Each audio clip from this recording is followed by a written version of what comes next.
Hi, everyone. Thanks for joining today's webinar. My name is Adam Lewis, and I'm with Bullhorn's customer success team. During today's webinar, we're going to cover how to manage your job and placement tracks. We're going to talk about why it's worthwhile to configure those tracks. We'll go into your field mapping, and I'll discuss how you use the employment type field in each of the tracks to determine what that track is being used for. I'll show you how to edit and modify those tracks, and then we'll discuss why you should be using your fields consistently across each of those tracks. And then at the end, we'll discuss why we should be using correlated fields. So I'm going to switch to Bullhorn right now. And in this job record, we're going to go to the Edit tab. And this is an example of a job in a database where you are not using any job tracks right now. So when we look at this Edit tab, you'll notice we have fields such as salary and pay rate and bill rate all displayed on screen, and none of those fields are required. Ideally, you do want to configure your database to be able to focus on those important data points. And right now, without having those fields required, you're potentially going to be like, people will be skipping adding data to those fields. So it is important to go and configure your tracks. So here's another example of a job. This one is a contract job. And if we go into here, you'll notice this track has been modified so that we can see pay rate and bill rate specifically. We've hidden the salary fields. You'll note that these fields are not required right now. I'm going to show you how to make them required to ensure that your users collect that data every time they're entering a job record. And here's an example of a direct hire job. And if we go in here, you'll see how instead of displaying the pay and bill rate and end date information, we're displaying salary instead. So it's definitely worthwhile to spend a bit of time configuring your job and placement tracks if they are not configured already, because it's definitely going to help you improve the quality of your data and ensure that those important data points are collected every time. Now, to get to your field mapping, we go to Menu, Admin, and then into Field Mappings here. The first thing you need to do is to check and see which tracks are actually in use. And you can do that by looking at the employment type field here on each of the tracks. So in the field name, we add a filter. And what I usually do is I'll go into each of the tracks, add a filter just specifically for that employment type field. And then this will let us know if that track is in use or not. So what I'm doing right now is I'm going to each of the 5 tracks that are currently available. And we will expand those tracks. And then if you see anything in the value list here, you know that track is in use. Now, job 1 is your default track. So all of your employment types do need to exist in track 1. We'll touch on this a bit further about why it's important to make sure that they're always there. And if your tracks are not configured, you will only see values in this value list in employment type field on job track 1, and you will not see them in those other tracks. This database has been pre-configured so that contract and contract to hire are pulling off job 2. Direct hire is pulling off job 3. If I go to job 4, I can see that this value list is blank, so we know that this track is not in use. And job 5, I put test in here. I'm going to remove this now. I just did that so that I could have this one job type that had all of the fields visible on screen. That was just for this particular example. So I'm going to remove that from here. And what you'll notice is that if that employment type that you're looking at does not exist in jobs track 2, 3, 4, or 5, or in placement 2, 3, 4, and 5, if we're speaking about the placement entity, that will go back and default to use job track 1 instead. Because anytime you have an employment type that does not exist in those other tracks, it will revert to the mapping from track 1. So what we can do now is if we're going to modify the contract jobs to ensure that pay rate and bill rate are required and we capture that information every time, we know that the contract and contract to hire are pulling their mapping from job track 2. So we can collapse these other tracks and just focus on job track 2 for now, just to help avoid any sort of confusion about which track you're supposed to be working in. And then we're going to clear this filter in the employment type field. And now you'll be able to see, so here's our pay rate field. If we want to make that required, we just check off the box in the required field, and we can ensure that our team captures that every time. And scheduled end is going to be an important one as well. So all we do is we go into that particular track, update our mapping, and then going forward, we will see that the bill rate, pay rate, and the scheduled end will be required every time someone adds a contract job. Along the same vein, we want to ensure that the salary field is required for your direct hire jobs. And we just saw earlier that that is pulling its mapping from job 3. So we'll do the same thing here, where we can clear that filter, find that salary field, and ensure that it is required here as well. So what we've done there is we've just gone into each of your tracks and configured them in different ways so that you show different information on each of those employment types and ensure that you're not just leaving your team with a long list of fields to go through every time that they want to add a job record, even though those fields aren't important to that particular job record. So you want to make sure that you're separating your jobs across the tracks as appropriate. As you saw in job 3, we combined contract and contract to hire because both of those employment types have similar mapping. And then it just makes sure that we don't need to use 4 tracks. If we don't need to, we can just keep it on 3. To save those changes, we just save it up here. Oh, I already clicked that button one time. But as you can see, it's pretty simple to just go in and change those mappings once you know which track is in use by each of the employment types. So the key thing first is to identify which of the tracks are in use. And again, the employment type is the key field for that.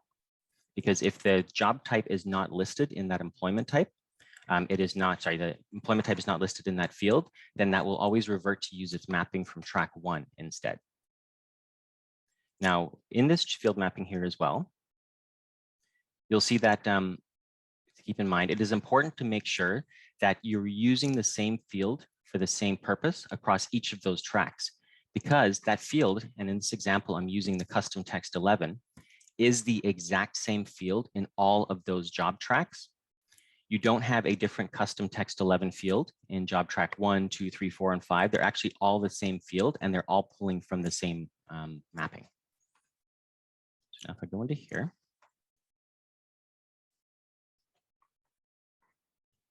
what you'll notice is I left the label as custom text 11 in job 1, just so we can see how job 1 is your default track. And when you're in your list views, it pulls its mapping from track 1. So you need to ensure that any changes you make in job tracks 2, 3, 4, and 5 also get applied to track 1, so that when your team goes and adds that field to the list view, it has the label that they're expecting and the drop-down values that they're expecting and so on. So what you'll notice here is at some point we went and used custom text 11 to track the bonus on our contract and contract to hire job. And we used it to track benefits on our direct hire jobs.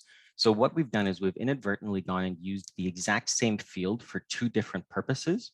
And that's going to leave us with some data integrity issues, because now if I go back to my jobs list and look at this custom text 11 field, you notice that it shows dental, where it's showing the benefits, and it's showing 10 to 15K as the bonus. So it's always important to ensure that the field is being used for the same purpose across all of those job tracks. Otherwise, it's going to look like this, and your team's going to be confused about what that field is actually showing them.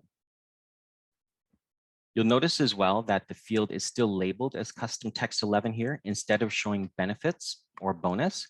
And again, that's because your track 1 is your default track.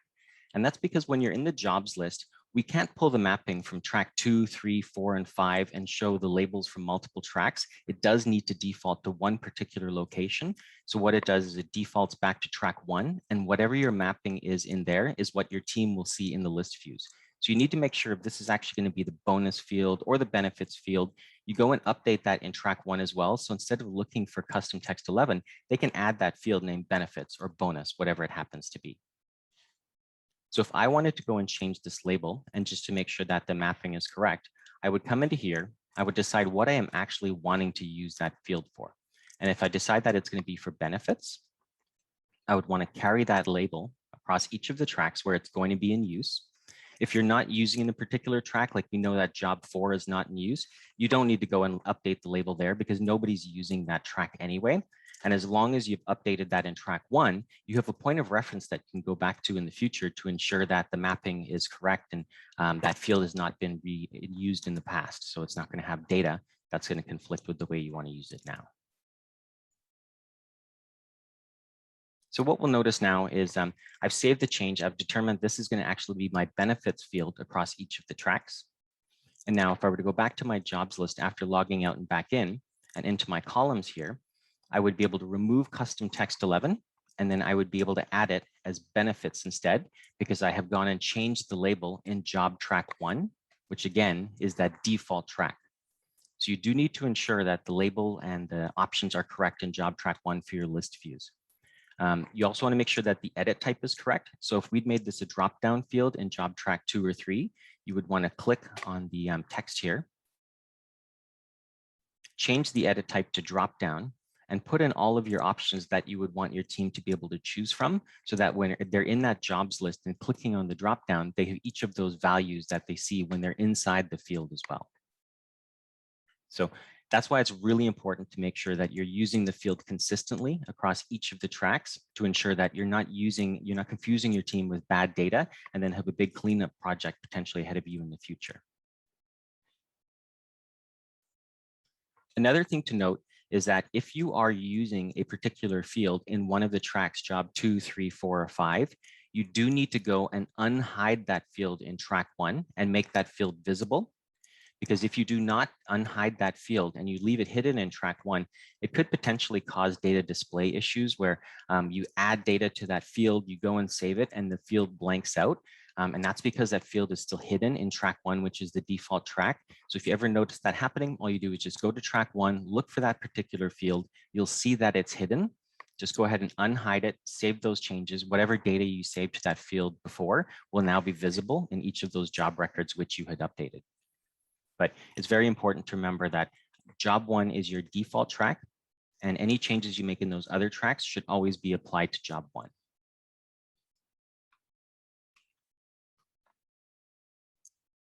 Now, job 1 should also have all of the employment types that your team should be able to choose from.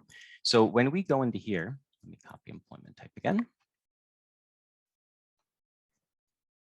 You'll notice that I have contract and contract to hire in both job 1 and job 2. We're putting in job 1 so that when people are adding new jobs to the database, they have all of the options that they should be able to choose from. So if you are moving towards using additional tracks, you do not want to remove those employment types from track 1 and only have them in track 2 or 3 and so on. You need to have it in both track 1 and also that additional track so that when your team is adding a new job to your database, they have all the different employment types to choose from. If we had gone and removed direct hire when we were adding those jobs, you would not see that employment type. So again, that's why it's important to ensure that all of those employment types are available in track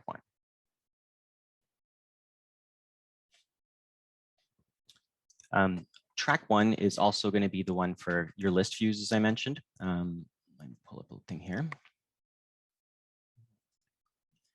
Another benefit of ensuring that track 1 is always updated is that you have a default track that you can refer to. So in the future, if you're trying to decide which of my custom text fields I should be using, you know that correlated custom text 1, for instance, has been used for timesheet filter at some point in the past. So if I wanted to start using this field from scratch, I'd be better off picking one of these other custom text fields down here instead of using this one, because there's likely data in that field already on some of the job records. So if possible, always try to use a new field that has not been used in the past to avoid any sort of data from that those old jobs and that when it was used in the past affecting how it's you mean to use it now.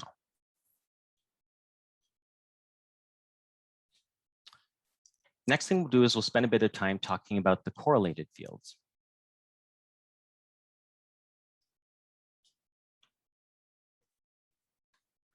So you may be used to field mapping and you might not have seen correlated fields before because they only exist in the job and placement tracks.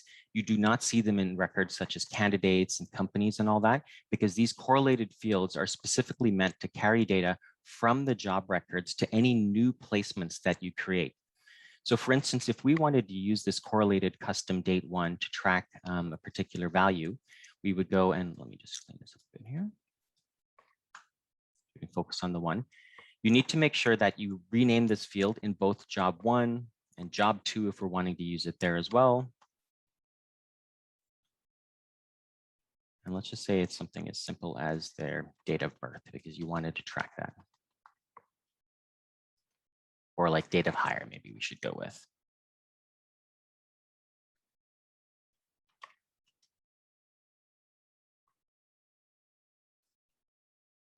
So now we need to make sure as well that because this is a correlated field and we know that this is going to be carrying whatever data we put into this job record to the placement record, we want to go to the placement record and make the changes there as well.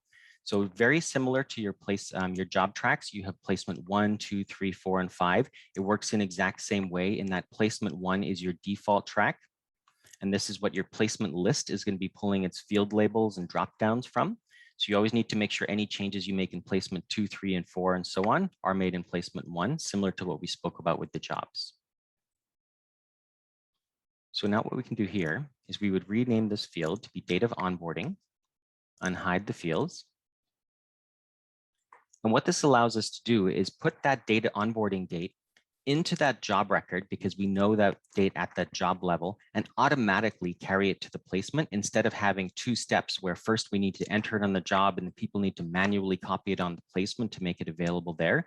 So what we do instead is we use one of these available correlated fields to automatically carry that data over to those records.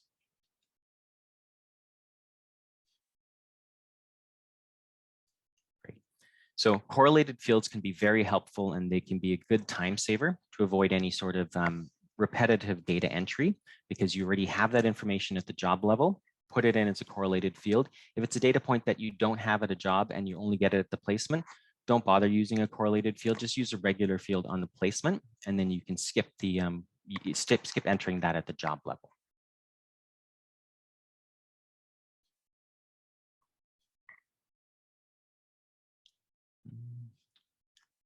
Perfect. And then the last thing we're going to do here is talk about starting a brand new track. So if we want to go in,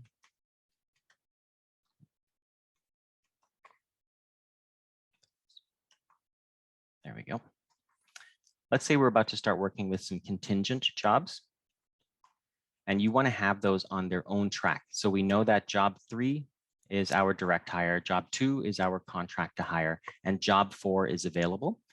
So what you need to do first is don't come in here and put contingent right into the value list on the employment type field. Before you do that, you want to spend a bit of time fixing the mapping on this track. So you would go in here, hide the fields that you don't need. If let's say we didn't need benefits displayed, you want to go and clean up this track entirely so that it looks the way you want it to. And then only once that track is ready, do you go and add contingent into the value list here. And then also into the employment type field in track 1, again, because we want the team to be able to choose that option when they are making those new job records. So the reason you don't want to just start by putting contingent into the job 4 is because if people go and start adding those jobs, they're not going to, the mapping isn't going to look the way that you want it to. They're going to see required fields that shouldn't necessarily be required. And that's why it's important to always go and set up the track first. And then only once the track is ready, do you go and add that value to the value list. So same thing if you were just starting to configure direct hire, contract, and contract to hire mappings, you go and configure those tracks first. Once they are ready, you then put those employment types on those additional tracks, as well as having them on job track 1 or placement track 1. And then it would start reverting and pulling its mapping from that track instead. Remember, though, that any changes we make here in the field maps only apply to the edit tab of that job record. So if it's something where you want to make changes to the other areas, such as the overview, because now you're using job track 2 for your contract jobs, you go to admin and view layout instead. And in this section as well, you'll notice that we have our job tracks available here, our opportunity tracks and our placement tracks. And now we can start choosing what it's going to look like. When you do use this view layout for this mapping, what you'll notice is you'll see different amount of fields available when you're in job track 2 versus job track 1. And again, that's by virtue of job track 1 being that default track. So right now we're talking about our contract and contract to hire jobs. We can choose what we see at the header at the top of those records. So we can choose what important email we want to have visible when you're in that job record and clicking across those tabs. So for instance, if you wanted to make pay rate and bill rate visible all the time, we just add those right to the header, and you can be in each of these tracks specifically for this employment types and have those fields that are related to that employment type easily visible. We can choose what we would see in the details card when we click on the binoculars in your list view for that particular employment type. Here's where we choose what we see on the overview tab. So you've got 4 cards you configure in Novo and choose what it's going to look like specifically for that employment type, mobile. And then if you have any custom tabs, you'll see that as well. But if I switch back to job 1, this is where you'll notice that I have more options available. And again, it's because it's the default track. So we have things like list available here to say when you're in your list view, what should the default columns be so that when we have a brand new user or someone hits that reset button in the columns here, what view should they see as a default? Another nice one is we can clean up the search. So if you decide there's certain fields that you don't want to have displayed in your dropdown, because when I'm in my columns here, I'm seeing all of these correlated custom text and custom date fields and things like that. If you want to clean up that view, you do it here in view layout on the search tab, and you just go and move all those fields over from this right-hand side over to the left-hand side, and those fields would no longer be visible. So you do see additional options in job 1, placement 1 that you do not see in those other tracks. Okay. Emily, do we have any questions that we would like to cover? Absolutely. Yeah. Thanks, Adam. So first question is, how can I tell which job and placement tracks are in use? Perfect. That's a big question that we get all the time. And it takes a little bit to wrap your head around, but it goes back to that employment type field. And this is why I mentioned that being such a key field. So as a trick, what you do is you go into here, you look at the employment type field in each of the tracks. If you see something in the value list, you know that track is in use. If it's blank, that track is not in use. Next question is, why do I only see one placement track in my database? Good question. That could happen as well. So if you go back and look at your field mapping and you only see placement here and you don't see the additional tracks, just reach out to our support team and open a ticket. There's a setting that can be changed on your database to enable those additional placement tracks so that you can customize your placement edit tabs and the view layout actually, and have different views available to each of the employment types for those placements. Awesome. Next question that we got is, why do I have to have every employment type in job and placement track 1? That goes back to the placement 1 and job track 1 being the default track. We need to have those there so that when you're in your list views and adding those fields as columns or trying to filter upon those fields, it looks the way you want, has the options that your team should be able to see and the label that you're expecting. If you don't make those changes in track 1 and have all those employment types, people will not be able to select those employment types when they're adding new job records. Gotcha. And we did have a question come in. Oh, it looks like Ryan is going to tackle Barbara's question. Awesome. Thank you, Ryan. But the next question we'll ask Adam is, what happens to jobs with an older employment type that no longer exists in the value list? So if you've cleaned up your employment types, let's say you previously worked in a line of business that you no longer do, but you still have jobs or placements associated with that employment type, you don't have to go and update all those jobs or placements and change them to a new employment type. What you'll see is when you go into those job records, they'll default and use the mapping from track 1 because they are not listed in track 2, 3, 4, and 5. They will always revert to track 1, even if that employment type isn't even listed in track 1. Bullhorn will just go, well, I need to show you a view. I'm going to show you what I have in track 1. Gotcha. And then next question that we got is, should I use both the value list and the display value list? No, most of the time you do not need to. You should really only use the value list the majority of the time. The only reason you would need to use both of these is if you want to have something different written to the database that you want your team to see. So for instance, if you wanted this written to the database as integers, what we could do is we could put a 1 in the first spot, 2 in the second spot, and then anytime someone is choosing a contract job or a contract placement, it actually writes to the database with an integer instead of the text that your team is seeing. And that's the only real reason you would need to do that, is if you want to have something different that in the database than you want your team to see. If you go in here and it looks like this and you have the same thing in both fields, that's redundant. Just remove your display value list and leave the value list available. Gotcha. And if anybody has any questions, definitely add them into the Q&A panel in the Zoom window. We have one more question here, and then we may wrap things up. So last question for you, Adam, is what are the correlated fields used for? So the correlated fields are those special fields I mentioned, which allow us to carry data automatically from the job records to any new placement records when you create those placements. Now, that correlation doesn't exist forever. So if you go edit that correlated field on the placement record after it has been created, it's not going to go back and change that field on the job record. The correlated fields just carry data from the job to the placement upon placement creation to help you avoid having to enter those data points again a second time after having already done so in the job record. Awesome. Well, thank you, Adam, for answering those questions. Looks like we have one more question in here. Can we use correlated fields to carry data from a client to a job order?